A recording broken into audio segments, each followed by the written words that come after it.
At my sister's housewarming, my family tried to seize my vacation home, but the ambush they staged became the downfall they never saw coming.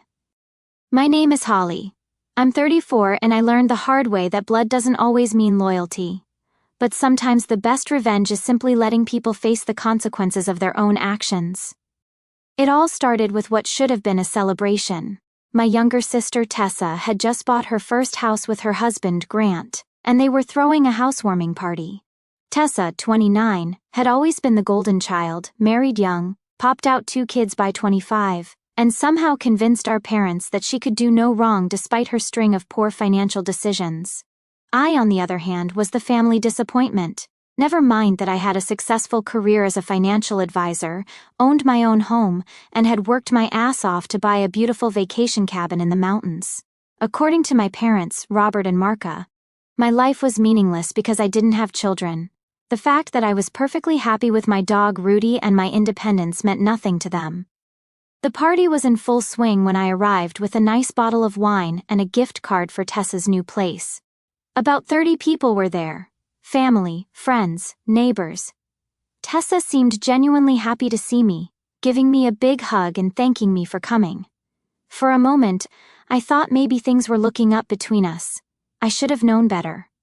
About an hour into the party, Tessa tapped her wine glass to get everyone's attention.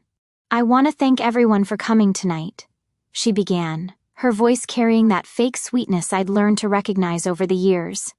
"Grant and I are so grateful for all the support as we start this new chapter." Then her tone shifted. "Actually, there's something else I wanted to discuss while we're all here together." She looked directly at me and I felt my stomach drop. "Holly, could you come over here for a minute?" The crowd parted as I reluctantly made my way to where Tessa stood. My parents flanked her on either side and the look on their faces told me this wasn't going to be good. The conversations around us died down as more people turned to watch. "Holly," Tessa continued, her voice now loud enough for everyone to hear. "You know how tight money has been for Grant and me, especially with the kids and the new mortgage." I nodded cautiously, not sure where this was heading, but getting a sinking feeling. "Well, we've been talking as a family," she glanced at our parents, "and we think it would be really generous of you to let us use your vacation cabin. You know, since you barely use it. And we could really make some memories there with the kids." The way she said it made it sound like a done deal, like I'd already agreed, but I hadn't. In fact, this was the first I was hearing about it. "Tessa, Mom interrupted, stepping forward with that smile that never reached her eyes. "We think you should just give it to Tessa and Grant. It would be the family thing to do." The room had gone completely silent now. I could feel 30 pairs of eyes on me, waiting for my response. My face burned with embarrassment and anger. "You want me to give away my vacation home?" "It's not like you're using it for its intended purpose," Dad chimed in, his voice carrying that authoritative tone he'd used to shut down my opinions my entire life. "Vacation homes are for families. You just go up there alone with that dog of yours." "That dog has a name," I said, my voice tight. "And yes, I go there to relax and recharge. It's my property that I worked hard to afford." Tessa laughed, but there was nothing pleasant about it. "Come on, Holly, don't be selfish. Think about my kids, your niece and nephew. They deserve to have those experiences. They can have experiences at the dozens of other vacation rentals available," I replied, trying to keep my voice steady despite the fury building inside me. "I'm not giving away my property." That's when Mom's mask slipped completely. "You don't even have kids!" she shrieked loud enough for the entire neighborhood to hear. "What do you need a family vacation home for? Just keep walking with your dog and stop being so damn selfish." The cruelty in her voice stunned me. These were the people who were supposed to love and support me, and here they were publicly humiliating me for not having children, something that wasn't even entirely by choice. I'd struggled with infertility for years, something they knew but apparently didn't care about. Dad stepped closer, his face red with anger. "Your sister has kids, real responsibilities. You're just a barren waste taking up space and resources that could benefit actual family members." The word barren hit me like a physical blow. I'd heard Dad make cruel comments before, but never this publicly, never this viciously. The crowd shifted uncomfortably, but nobody spoke up. Nobody defended me. Tessa was practically glowing with malicious joy. "About time the family disappointment paid up," she cackled. "Maybe this will finally make you useful for something." I stood there shaking with rage and humiliation as my own family tore me apart in front of a room full of people. Some were looking away awkwardly. Others were watching with morbid fascination, but not one person stepped forward to defend me. I said no. I managed to get out through gritted teeth. "It's my property and I'm not giving it away." That's when Dad lost it completely. His hand came up fast, connecting with my cheek in a sharp backhand that sent me stumbling backward. The sound of the slap echoed through the suddenly silent room. And then, to my absolute horror, people started clapping. Not everyone. Some looked shocked and uncomfortable, but enough people that the sound of applause filled the room. Tessa was beaming like she just won an award. Mom nodded approvingly. Dad straightened his shirt like he just accomplished something important. I stood there, hand pressed to my stinging cheek, staring at these people who were supposed to be my family. The betrayal cut deeper than any physical pain ever could. "Fine," I said quietly, my voice deadly calm. "I'll remember this." I walked out without another word, leaving behind the gift I'd brought and any illusions I'd still held about my family's love being unconditional. The drive home was a blur. Rudy greeted me at the door with his usual enthusiasm, and I buried my face in his fur, finally letting the tears come. My cheek was swollen, my heart was broken, and I felt more alone than I ever had in my life. But as the initial shock wore off, something else started to take its place: cold, calculating anger. I'd always been the responsible one in the family. While Tessa made one poor financial decision after another, I'd been the one quietly helping out. I co-signed her first car loan when her credit was shot. I'd lent her money for emergencies more times than I could count. I'd even helped with a down payment on the house we'd just been celebrating, though she'd sworn me to secrecy about that. More importantly, I'd been managing our parents' finances for the past 5 years. Dad had asked me to take over when Mom started showing early signs of memory issues, and he was struggling to keep track of everything. I'd organized their investments, set up their retirement accounts, handled their taxes, and made sure all their bills were paid automatically. While Mom's condition had worsened over the years, she still had many good days, and on those days, she understood and appreciated my help with their finances. They trusted me completely with their financial lives. Tessa didn't even know I was involved. But here's the thing about being a financial advisor.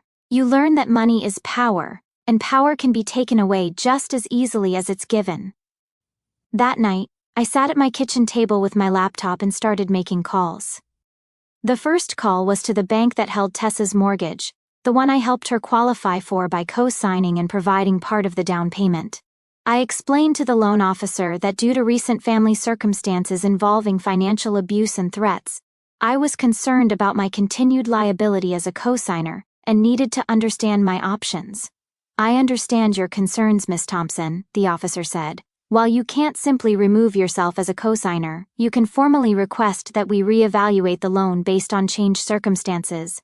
Given what you're describing, we would need to reassess whether the primary borrowers can qualify for the loan independently. And what happens if they can't requalify? We would work with them on modification options, but if no suitable arrangement can be reached, the loan could potentially be called in." Perfect. The second call was to resign my power of attorney for my parents' finances. I documented everything meticulously over the years, and what I discovered was deeply troubling.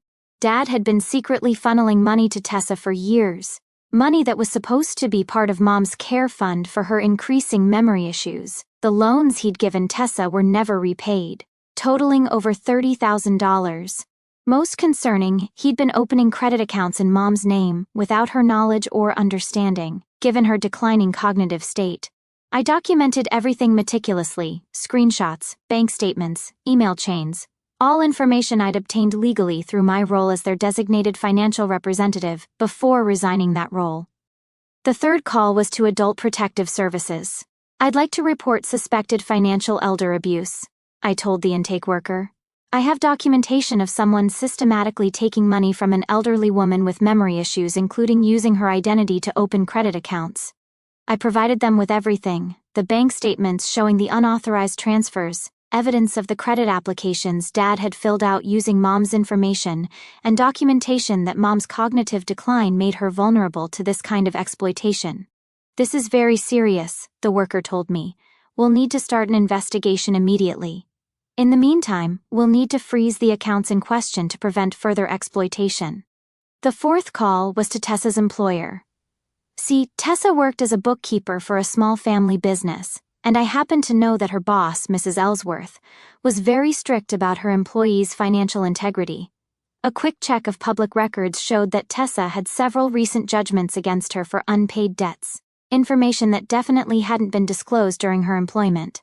I didn't make any accusations. I simply asked Mrs. Ellsworth if she was aware that Tessa had undisclosed financial judgments that might affect her bonding insurance, which was required for her position handling company finances.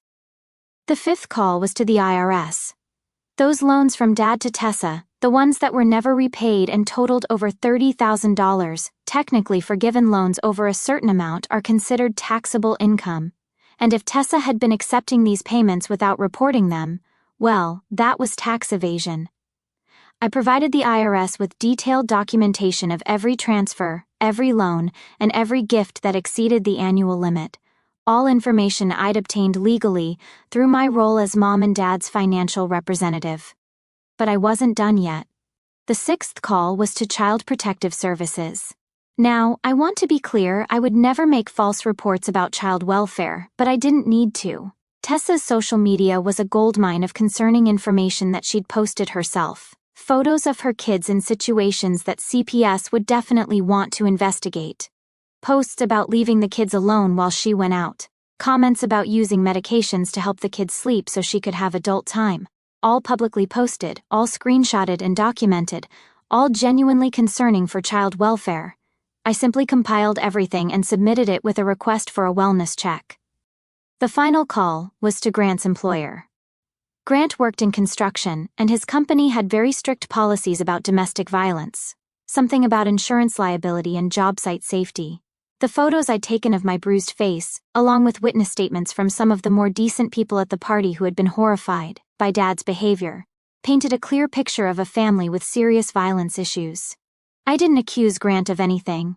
I simply provided information about the family environment and let the company make their own decisions about whether this met their employment standards. Then I sat back and waited. It didn't take long. The first domino fell 3 days later when Tessa called me screaming. "What did you do?" she shrieked into the phone. "The bank is calling our loan. They want the full balance in 30 days or they're starting foreclosure." I removed myself as CO signer, I replied calmly. "It's my legal right. You can't do this, we'll lose the house. You should have thought about that before you decided to publicly humiliate me and demand my property." "Holly, please." Her voice switched to fake sweetness. "I'm sorry about the party. Things got heated. But you can't punish my kids for—" "Your kids," I interrupted. "The ones you were so concerned about having vacation memories with. Maybe they should ask their grandfather where all their grandmother's medical money went." The line went quiet. "What are you talking about?" Tessa asked, but her voice had changed. She knew. Adult Protective Services is very interested in Dad's financial activities, I said pleasantly. Apparently, stealing from a dementia patient is a serious crime. Who knew? The second domino fell the next day when Dad called. "Holly, we need to talk," he said, trying to sound authoritative but with a clear undertone of panic. "There are people asking questions about Mom's accounts." "I'm sure there are," I replied. I turned over all the financial records to the appropriate authorities. "You had no right." "I had every right. You gave me power of attorney, remember? That means I'm legally obligated to protect Mom's interests." "Funny how that works. Those were family loans. Those were thefts from a vulnerable adult," I corrected. "The police seemed very interested in the fact that you opened credit cards in Mom's name without her knowledge." The silence stretched on for a long moment. "What do you want?" he finally asked. "I want you to face the consequences of your actions," I said. "Just like you made me do at Tessa's party." The third domino was the most satisfying. Tessa lost her job when Mrs. Ellsworth discovered not only the undisclosed financial judgments, but also some creative bookkeeping Tessa had been doing to cover her own money problems. Apparently, borrowing from petty cash with the intention to pay it back later is still theft, even if you're planning to replace it. The fourth domino came when the IRS audit revealed that Tessa hadn't reported over $40,000 in forgiven loans and gifts over the past 3 years. The penalties and back taxes were substantial, and wage garnishment was immediate. The fifth domino hit when CPS did their wellness check and found conditions concerning enough to require parenting classes and regular check-ins. Nothing that endangered the kids immediately, but enough to create a very stressful situation for Tessa and Grant. The final domino was Grant losing his job after his employer decided that association with domestic violence situations created too much liability risk. But the chaos was just beginning. About 2 weeks after Grant lost his job, I got a call from my cousin Kendra, Tessa's best friend since childhood. Kendra had been at the party but hadn't participated in the applause. In fact, she'd looked horrified the entire time. "Holly, I need to tell you something," Kendra said, her voice shaking. "I should have said this weeks ago, but I was scared. What happened at Tessa's party? It wasn't spontaneous. My blood ran cold." "What do you mean?" "They planned it," she said. "I overheard Tessa, your mom, and your dad talking before the party started. Tessa said she'd been working on them for months about getting your cabin. She said you were too selfish to give it up willingly, so they needed to apply family pressure in front of witnesses. You couldn't back down. The betrayal cut even deeper than I'd thought possible. They planned to ambush me. Tessa specifically said that if they did it publicly, you'd be too embarrassed to say no. She laughed about it, Holly. She said something about how you always crumble under public pressure, and that you'd probably just hand over the keys to avoid more confrontation." I felt sick. The whole thing had been a calculated attack designed to exploit what they saw as my weakness. They'd invited 30 people to witness what they thought would be my humiliation and surrender. "There's more," Kendra continued. "After you left, Tessa was bragging about how she'd been softening you up for months with sob stories about money troubles she said she'd been documenting every time you helped her financially, so she could use it as evidence that you always cave when family needs help." "Evidence for what?" "She was planning to take you to court if the public shaming didn't work. She had this whole theory that since you'd been supporting her financially for years, it showed you had a family obligation to continue. She thought she could get a judge to force you to sign over the cabin, as part of some kind of family support arrangement." The audacity was breathtaking. Tessa had been building a legal case to steal my property using my own generosity as ammunition against me. "Why are you telling me this now?" I asked. Kendra was quiet for a moment. "Because Tessa called me yesterday. She's desperate, Holly. She's talking about coming after you for intentionally destroying her family. She's convinced that everything that's happening is because you're vindictive, not because she and your parents broke the law. She's planning something. I don't know exactly what, but she's been asking questions about your finances, your job, where you spend your time. She's also been trying to get mutual friends to take sides, telling them that you're a heartless monster who's destroying innocent children out of spite." This was exactly the kind of thing Tessa would do, play the victim while refusing to accept responsibility for her actions. But now I had advanced warning and I intended to use it. "Kendra, I need you to do something for me," I said. "If Tessa contacts you again, I want you to record the conversation. Can you do that?" I guess so, but why?" "Because Tessa is about to learn that I'm much better at this game than she ever realized." After I hung up with Kendra, I spent the evening researching Tessa's social media accounts more thoroughly. What I found was a goldmine of incriminating information that painted a very different picture from the sob story she'd been telling everyone. While she'd been crying poverty to me and our parents, she'd been posting photos of expensive dinners, new clothes, and weekend trips. The timestamps showed these posts were from the same periods when she'd been calling me for emergency loans. She'd been lying about her financial situation to manipulate sympathy and money from family members. More damaging were the posts where she bragged about working the system and getting over on people who have more money than sense. She'd actually posted screenshots of text conversations where she mocked me for being such a sucker for helping her out financially. I screenshot everything and created a comprehensive file. Then I did something that would have been unthinkable to me 6 months earlier. I created my own social media campaign. I wrote a detailed post explaining exactly what had happened at Tessa's party, including photos of my bruised face and testimonials from the few decent people who had witnessed the assault. I didn't have to embellish or lie. The truth was damning enough. But I also included Tessa's own posts, showing her expensive lifestyle, while claiming financial hardship, and her mocking comments about people who helped her. Posts that were already public on her social media accounts. I let her own words reveal her character. The post went viral within our social circle. The response was overwhelming. Dozens of people commented with their own stories of Tessa's manipulative behavior, her unpaid debts, and her history of using family drama to get what she wanted. Several people mentioned that they'd felt uncomfortable at the party, but hadn't known how to intervene. More importantly, Tessa's current neighbors and Grant's former co-workers started sharing their own experiences. It turned out Tessa had been borrowing money from neighbors with sob stories about medical emergencies and car troubles, the same stories she'd been telling me. She owed money all over town and had been lying about the reasons why. The social media campaign served another purpose. It created a public record of Tessa's behavior that would be very difficult for her to dispute if she tried to take legal action against me. Her own words, her own posts, her own documented pattern of manipulation. 3 days after my post went live, Tessa showed up at my office. I was in a meeting with a client when my assistant knocked on the door. "I'm sorry to interrupt, Miss Thompson, but there's a woman here who says she's your sister. She's quite upset." Through the glass wall of my office, I could see Tessa pacing in the lobby, gesticulating wildly at my assistant. She looked even worse than she had at my house, disheveled, angry, and desperate. "Please reschedule my 3 p.m. appointment," I told my client. "I have a family emergency to deal with." When I walked into the lobby, Tessa immediately started screaming. "How dare you post that garbage about me online? You're destroying my reputation. Your reputation destroyed itself," I replied calmly, very aware that my colleagues were watching. I simply shared the truth about what happened. "You posted private conversations. That's illegal." "I posted conversations you shared publicly on your own social media," I corrected. "Nothing I shared was private." Tessa's face was red with rage.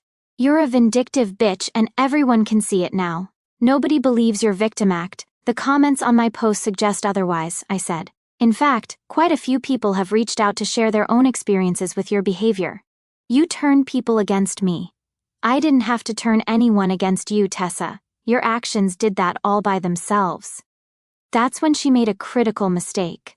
Tessa pulled out her phone and started recording, clearly planning to capture me saying something she could use against me. "Say that again," she demanded, holding the phone up. "Tell everyone how you systematically destroyed an innocent family because you are a bitter, childless woman who can't stand to see other people happy." I smiled directly into her camera. What I did was stop enabling financial abuse and report criminal activity to the appropriate authorities. "If you want to record this conversation, let's make sure we get the facts straight." I pulled out my own phone and started recording. "Tessa, are you denying that you and our parents plan to publicly pressure me into giving you my property? That's not. Are you denying that Dad has been stealing money from Mom's medical fund to give to you? He was helping family. Are you denying that you've been lying about your financial situation while borrowing money from multiple sources? Everyone struggles. Are you denying that you stood by and applauded when Dad assaulted me?" Tessa's face went white. She'd started this recording thinking she could catch me saying something damaging, but instead she'd created evidence of her own guilt. You can't prove any of that," she stammered. "Actually, I can," I said, still recording. "I have bank records, social media posts, witness statements, and now this conversation where you haven't denied any of it." Tessa realized she'd walked into a trap. She stopped recording and tried to grab my phone, but I stepped back. "Don't touch me," I said loudly enough for everyone in the lobby to hear. "You've already been involved in one assault. I won't give you the opportunity for another." Security arrived at that point. My assistant had called them when Tessa started screaming. As they escorted her out, Tessa turned back to shout one final threat. "This isn't over, Holly. I'm going to make sure everyone knows what kind of person you really are." "They already do," I called back. "That's the problem." The video of our lobby confrontation, recorded by building security cameras, somehow found its way onto social media. Tessa's aggressive behavior, her inability to deny the accusations, and her attempt to grab my phone painted a very clear picture of who the real aggressor was in this situation. The fallout was swift and severe. Tessa's remaining friends distanced themselves from her. The few family members who'd been trying to stay neutral finally took sides, and it wasn't Tessa's side. Even Grant's parents, who'd taken them in, started asking uncomfortable questions about the kind of person their son had married. But Tessa wasn't done yet. A week after the office incident, I got a call from my attorney. "Holly, I've received some interesting correspondence," he said. "Your sister has hired a lawyer, and they're threatening to sue you for defamation, intentional infliction of emotional distress, and something called tortious interference with family relationships." I almost laughed. She's suing me for telling the truth about her behavior. Apparently, her lawyer sent a demand letter asking for monetary damages and a public apology. They're also demanding that you cease and desist all investigation into their financial affairs. What do you think of their case? Frankly, it's garbage. Everything you've shared is either factually accurate or your own documented experience. The truth is an absolute defense against defamation. As for the emotional distress claim, they're going to have a hard time proving that when they were the ones who orchestrated a public attack on you and the family relationship interference. Not a real cause of action in this context. You can't be sued for exposing criminal behavior just because the criminals happen to be related to you. My attorney paused. However, I do think they're trying to intimidate you into backing down. Tessa's lawyer is probably hoping you'll settle, rather than deal with the hassle and expense of litigation. They picked the wrong person to intimidate, I said. File a countersuit. Within 6 weeks, the initial dominoes had fallen, and my family's world was starting to collapse. Tessa and Grant were facing foreclosure, bankruptcy, tax liens, job loss, and CPS involvement. Dad was under investigation for elder abuse and fraud with criminal charges likely. Mom was now in a proper care facility where her finances were protected, though she was heartbroken about Dad's betrayal. And me? I was sitting in my vacation cabin with Rudy, sipping wine and watching the sunset over the mountains. I'd also started spending time with David, a kind man I'd met through a hiking group, who found my independence refreshing rather than threatening. Tessa tried calling me dozens of times. So did Dad. Even some of the relatives who'd stood by and watched my humiliation started reaching out, suddenly very concerned about family unity and forgiveness. I blocked them all. The only person I stayed in contact with was Mom, visiting her regularly at the care facility. She was having more good days than bad. And on her good days, she was grateful that I protected her from Dad's financial abuse, though she was deeply saddened by his betrayal. "I always knew you were the strong one," she told me during one visit. "I just wish I'd been brave enough to recognize what was happening sooner." 3 months after the party, Tessa showed up at my house.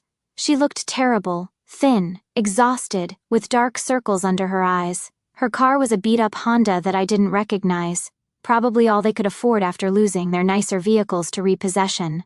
"Holly, please," she said when I opened the door. "We need to talk." "I have nothing to say to you," I replied, starting to close the door. "Wait," she put her hand against the door. "I know you're angry, but my kids, they don't deserve this. They're going to be homeless." "Your kids are innocent," I agreed, which is why CPS is making sure they were in a safe environment with parents who can provide for them. "The parenting classes are humiliating," she said, tears starting to flow. "And Grant can't find work because of his record now. We're losing everything." "You already lost everything," I pointed out. "You lost it the moment you decided to attack me in front of a room full of people for not giving you my property." "It was just words, Holly. People say things when they're stressed." "Dad hit me," I interrupted. "And you applauded. You stood there and clapped while your father assaulted me because I wouldn't give you something that didn't belong to you." Tessa looked down at her feet. "I know that was wrong." "No," I said firmly. "You don't get to minimize this. You orchestrated my public humiliation. You called me a family disappointment. You supported Dad calling me a barren waste. You cheered when he hit me. And now you want my help because facing consequences is hard. What can I do to make this right?" she asked desperately.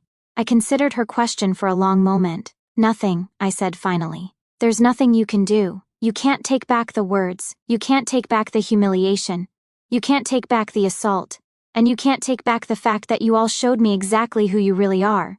But we're family. No, I said, cutting her off. Family doesn't treat each other the way you treated me. Family doesn't gang up on each other. Family doesn't physically assault each other. Family doesn't applaud when someone gets hurt.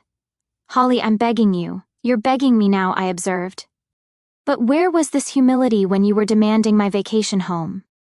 Where was this concern for family when you were calling me names in front of 30 people? Tessa broke down completely, sobbing on my doorstep.